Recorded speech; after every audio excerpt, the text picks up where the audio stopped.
Hi guys, and welcome back to my channel.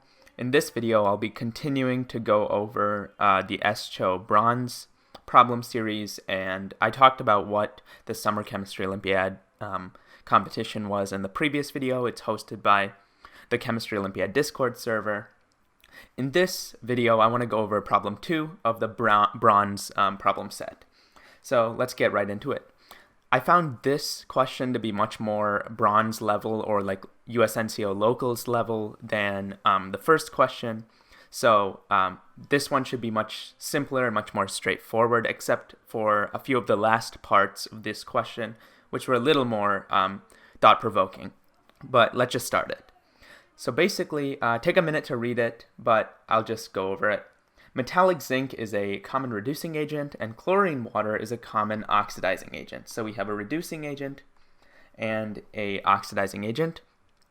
And these are common reducing and oxidizing agents in qualitative inorganic analysis. In this task, the reaction that occurs when metallic zinc is added to chlorine water will be considered from a thermodynamic point of view. In addition to this, the production and stability of chlorine water will be considered. So first we look at the reaction between metallic zinc and chlorine water, and it's written right here. So we have zinc, the metallic zinc, plus Cl2 aqueous in an aqueous solution. So chlorine water oxidizes the zinc to form zinc 2+, reduces the chlorine to form Cl-. So there's a table of thermodynamic values given in the problem, just so you don't have to keep sort of flipping back. I would have this problem sort of next to you as I'm going through it, because I won't copy the table on every single slide of the Jamboard. So yeah, just make sure you have these values out and ready to use. The first question is to calculate the delta H for this reaction at 25 degrees Celsius. And then it says, is this reaction exothermic or endothermic? So we're given all the delta H's of formations of all the species that we find here at 25 degrees Celsius. This is asking at 25 degrees Celsius, so that's good, right? What we got to do is use Hess's law. So Hess's law tells us the delta H of the reaction, right? What does this equal? This equals, if I'm looking at this specific problem, or in general, it equals the delta H of formation of the products minus the delta H of formation of the reactants. That's Hess's law. You learn it in AP Chem. So I'm not going to talk about it. So in this question, we have as our products, right, we have 2 Cl minus. So we want 2 times our delta H of formation of Cl minus, right? And Cl minus in the aqueous solution. We want to make sure we're, keeping our states correct, because there's also there can be differences in the states that cause different delta H's of formation.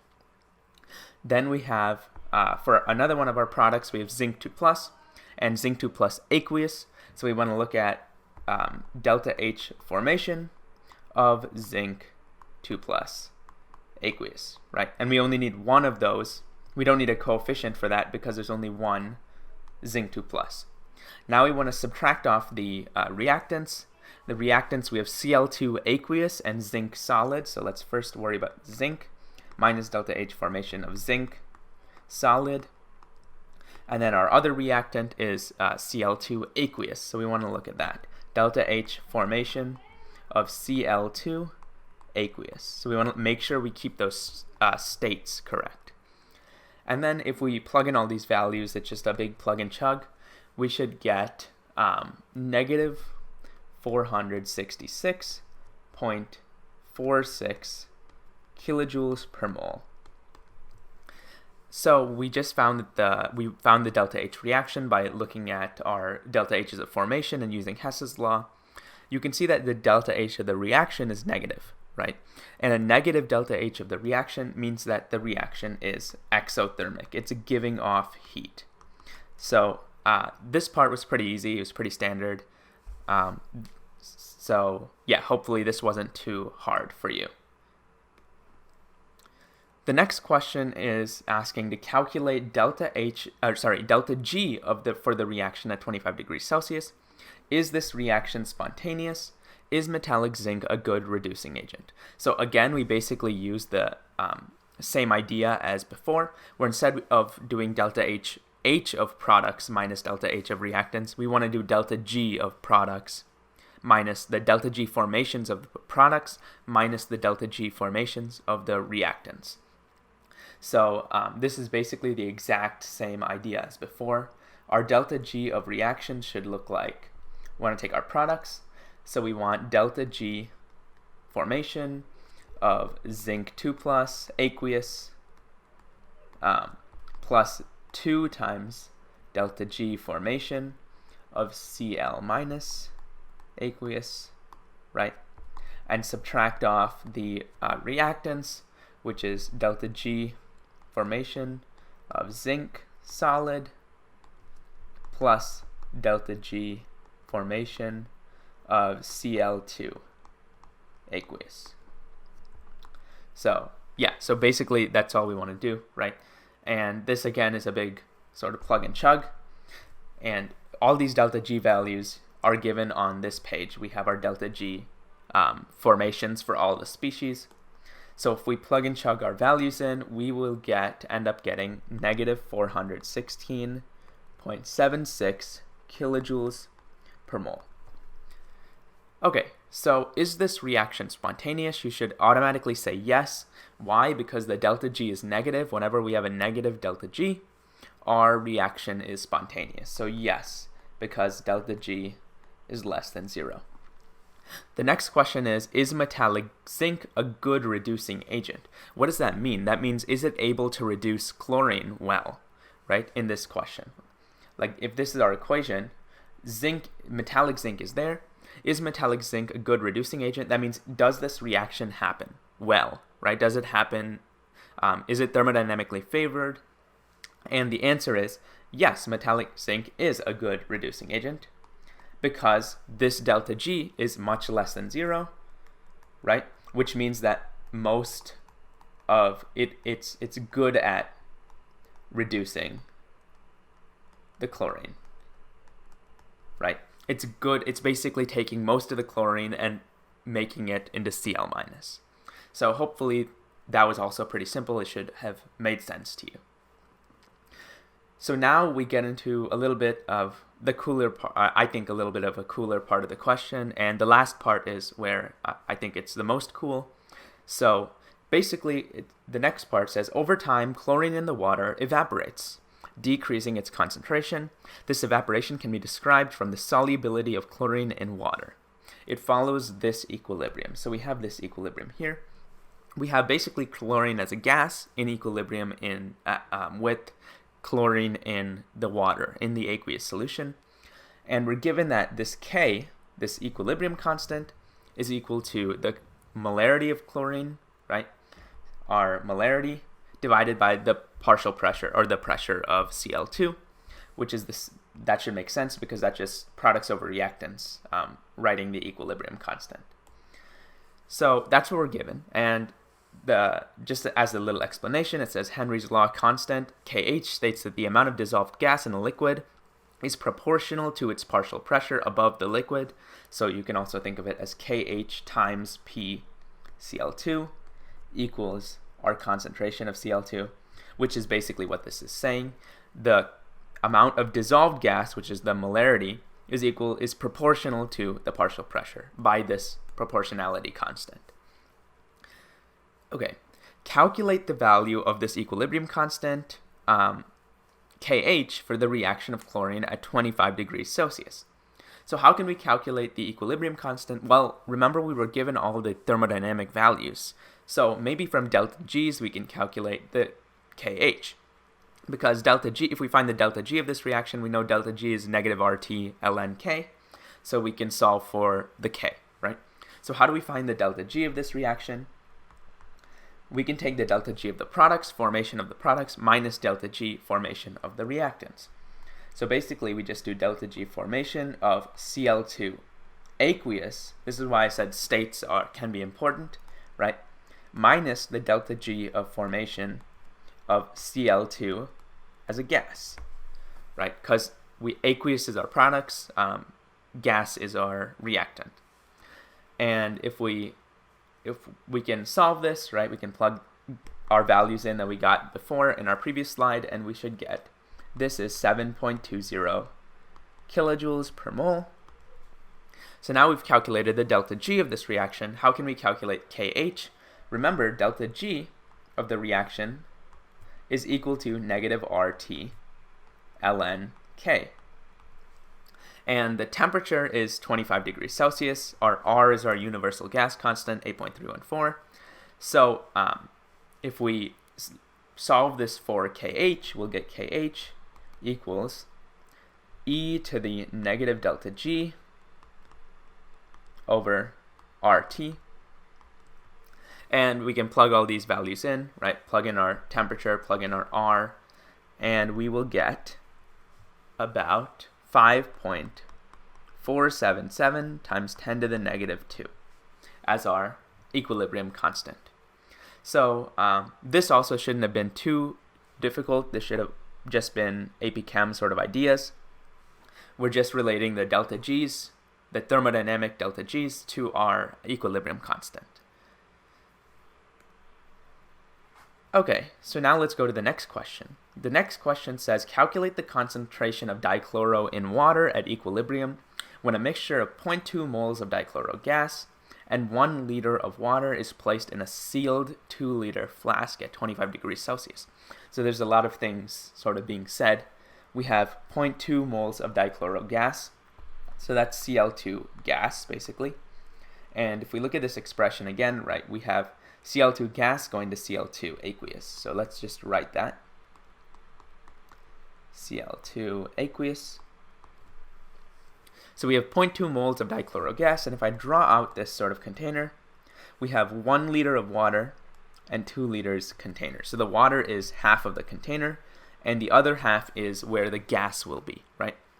So that's sort of important. So we know that the gas itself will take up 1 liter of volume, because that's what's not in the water. Okay, and we know the temperature is 25 degrees Celsius. That's helpful. If we have not determined the value for KH, use something. So we found a value of KH. Our KH was 5.477 times 10 to the negative 2. So how do we calculate the concentration of dichloro in water at equilibrium? Basically, we just want to use like our ice table sort of ideas, right?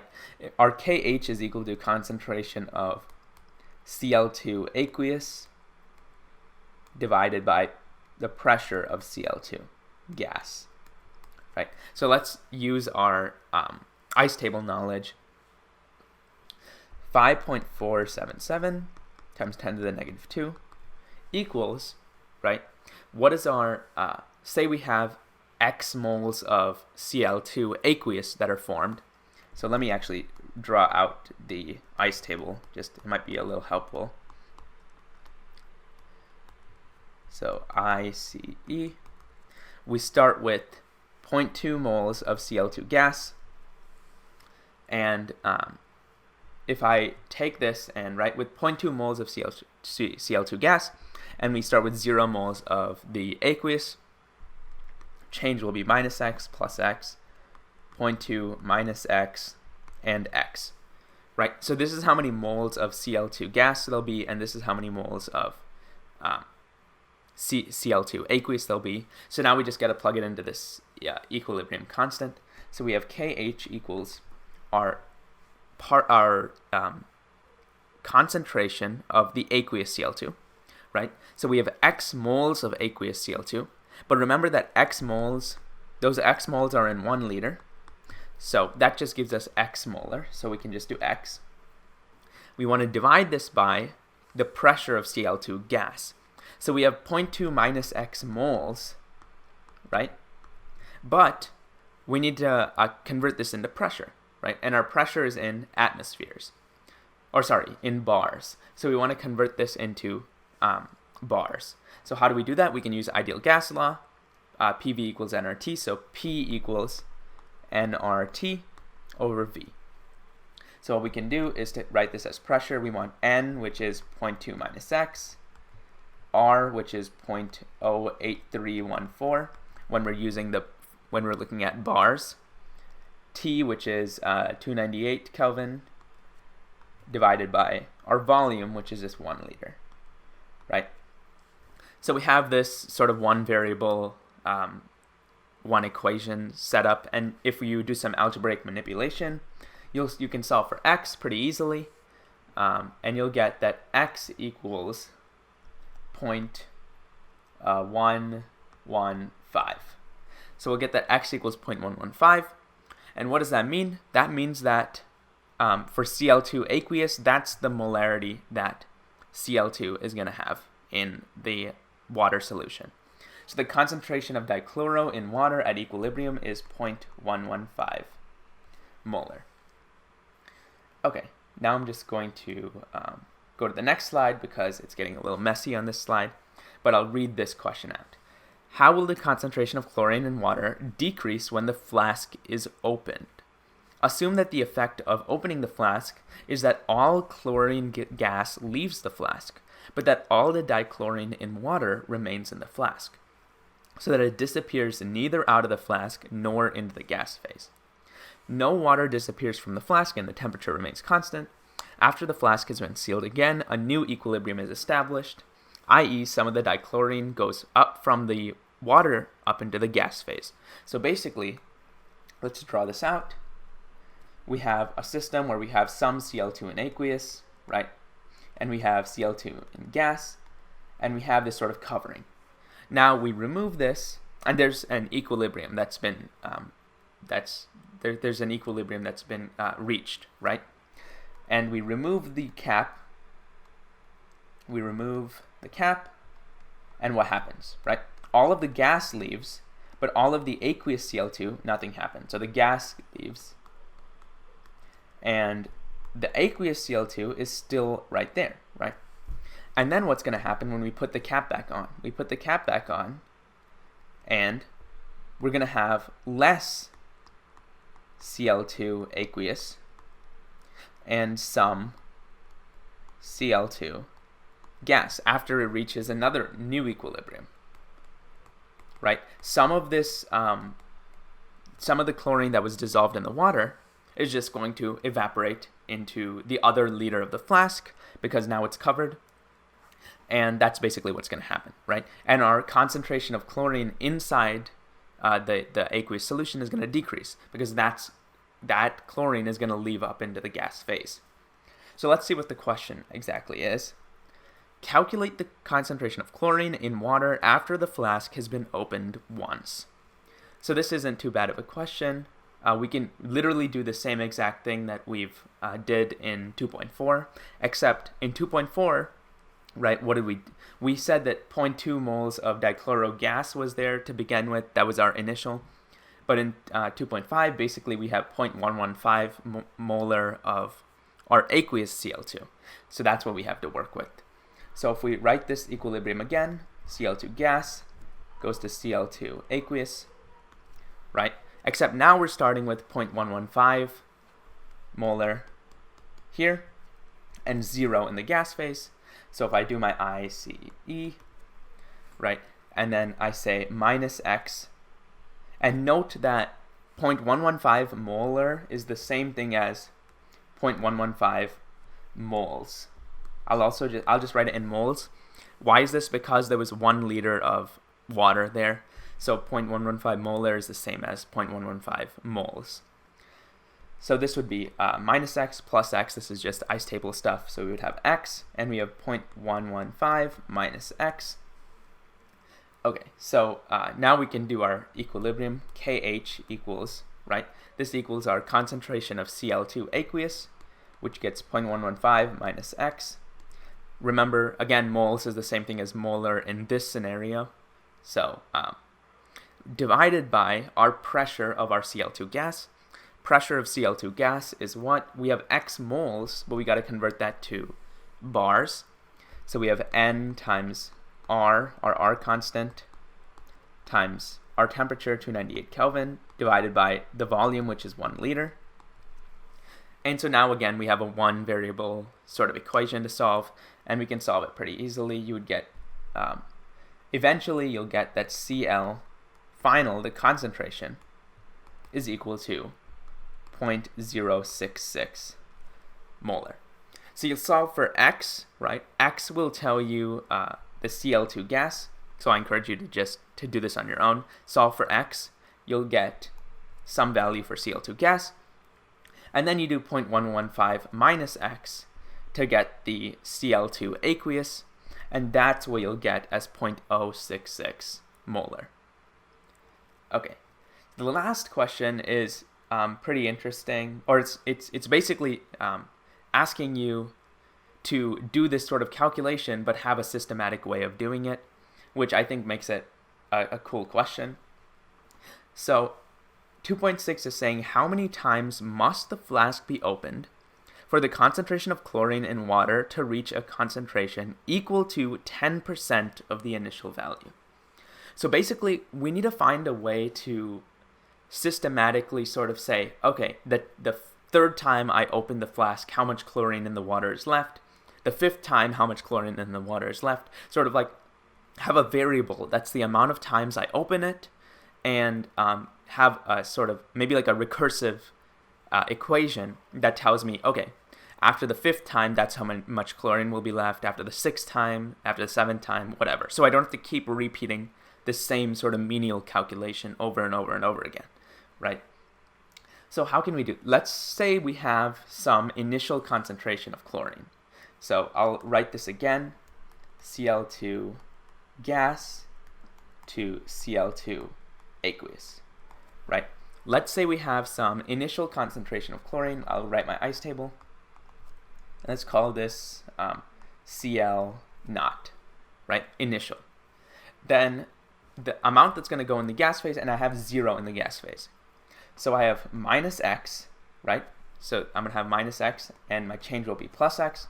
So here I'll have x and Cl naught minus x, right? And remember, I'm treating x as moles, and it can also be treated as molar, just because of the 1 liter. So now if I set up my equilibrium expression, we'll get, if I do concentration of Cl2 aqueous divided by the pressure of Cl2, I get Cl naught minus x divided by what? Divided by my pressure, which has x moles, so I got to convert that, xRT over my 1 liter. So I'll just not write that because 1 liter is, that'll just be not relevant, right, if I do divided by 1. So we have this equation. Now let's actually solve for this, right? We can move some of stuff over. KH xRT equals Cl minus x. And I can move this plus x over, and I can also factor out the x. So if I do this, I'll get KH x times KHRT plus 1 equals my Cl naught. And then I can solve for x. X equals Cl naught divided by KHRT plus 1. Right? This should sort of make sense. So that's what my x is.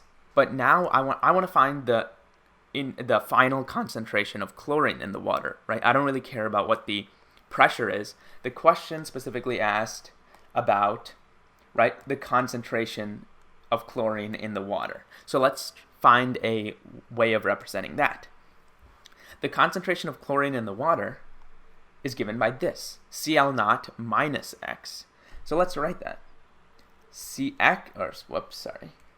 The concentration of chlorine in the water, which I'll call Cl final, right? The end concentration, the equilibrium concentration, is equal to Cl naught minus my x. And my x looks like Cl naught over KHRT plus 1.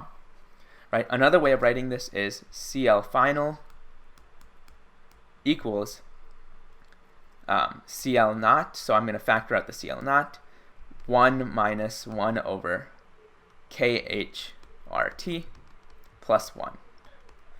Right, so now we've just got sort of a systematic way of doing this, and what do you sort of observe here, right?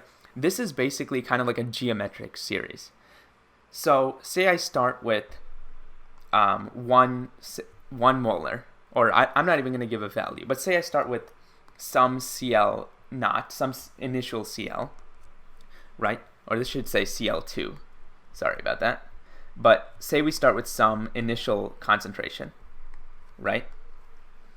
And so each time, right, if I open this flask once and I close it and then I let it come back to equilibrium, my final concentration is going to be this times some constant, right? We can say that this Cl2 final is basically equal to some constant, which I'll call C, or just to not be confused because there's so many C's everywhere, I'll call it like A, times this entire constant, I'm just going to call A, times our Cl2 initial.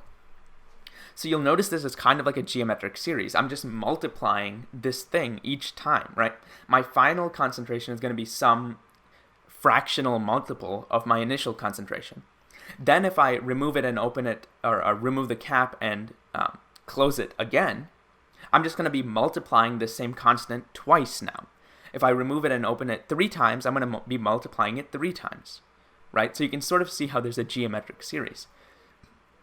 So basically, say I want the amount of times, like my concentration, after 5 times. Basically, that's gonna happen is just gonna be a to the 5 times my initial concentration. Because each time I remove the cap and close it back, I'm multiplying my my original Cl2 concentration by this constant A, right? So if I do it twice, I'm going to be multiplying it by A twice. That's just going to give me A squared. If I do it 5 times, I'm going to be multiplying by A 5 times, which is going to give me A to the 5th. So now we've sort of got a systematic way to look at it, right? I don't have to like do this 10 different times. I can just do something to the power of 5, and that makes it a lot easier for me, a lot easier to plug into calculators, and a lot less time consuming, right? So what we can do is we can say, okay, what is the minimum number of times? It's asking for 10%, basically. It's asking for when does the concentration get to 10% of its original thing, right? So what I can do is I can look at this. I have my Cl2 final equals A to the x, right? I want to know what x, or instead of x, I'll call it n, times my Cl2 initial. And n, we're going to say, is the number of times we open, right? We remove the container, remove the cap, we open the cap, and close it, right? So basically, n is the number of times I have to multiply by this constant, which is also the number of times I remove the cap and close it back to reach a new equilibrium. And we want to know how many times does it take, right? What n does it take such that my final concentration is 10% of the original. So if I divide both sides by my original concentration, we get Cl2 final divided by Cl2 initial equals a to the power of n. Cl2 final over Cl2 initial, if I want it to be 10% of original, that means Cl2 final is just going to be 0.1 times the original. So this will end up just being 0.1. Now I can solve for n, right? Because I know what A is. A is this weird constant that I solve for here, right? And Kh we know, R we know, that's a gas constant, temperature we know, right? All of these are constants in here. So I can plug it into my calculator and solve for A. And what do we get? We get n as 4.17 times. Okay, so what does this mean, right? We got 4.17, but we need an integer, right? We were asked for the number of times we need to open and close it to get at least 10%, right? Or below 10%. So let's look exactly at the question. How many times must the flask be opened for the concentration of chlorine in water to reach a concentration equal to 10% of the initial value? So it's going to be on the 5th time when I remove it, right? Eventually, as the gas is leaving, or as the gas leaves the container, there's going to be, and sometime in that equilibrium, we're going to have 0.1% in the concentration. If we do n equals 4, that'll be too little flask openings, and what that's going to mean is that the concentration will be higher than 10%. So n equals 5 should be our actual answer. And so also, if you wanted to check 2.5, which was the previous question, so 2.5 was calculate the concentration of chlorine in water after the flask had been opened once. So another way to do that is to do 2.6 first, and then go back and do 2.5, because now you have sort of a systematic way to do it. If we wanted to do 2.5, we know that in 2.5, our initial concentration is 0.115 molar. So remember, we can just do our initial Cl naught is 0.115 molar, and our final Cl2 final is equal to our a to the power of n, but we're only removing the cap once and closing it. So just a times our Cl2 initial. And if we do this, right, if we do that calculation, you should get the exact same thing. You should get 0.066 molar. So just two ways to approach the same problem of 2.5. Okay, so hopefully this was useful to you. This was much less hard, I think, in my opinion, than the first problem. And I think this was more sort of bronze level and a good intro problem for people getting into competitive chemistry and getting into how to problem solve and how to look at these problems and really figure out what to do. Like, I think the last part of the question where you had to come up with this whole idea, right, where you have a geometric sort of series and coming up with that and thinking about that was definitely a cool application of equilibrium that you learn in AP chemistry. So that's one thing I would take away from this, is if you ever are asked to say a question similar to that, like when will the concentration be less than 5% or something like that, you should always look for these patterns, look for a geometric series, look for something like that in order to actually solve those questions. Don't be like brute forcing and plugging numbers into the equilibrium, the same ice table over and over and over again. That's not going to help you solve these questions in a reasonable amount of time. You want to look for these sort of tricks, look for clues as to how you can solve them quicker, right? So again, hopefully this was useful. Thank you so much for watching, and I'll see you guys in the next one.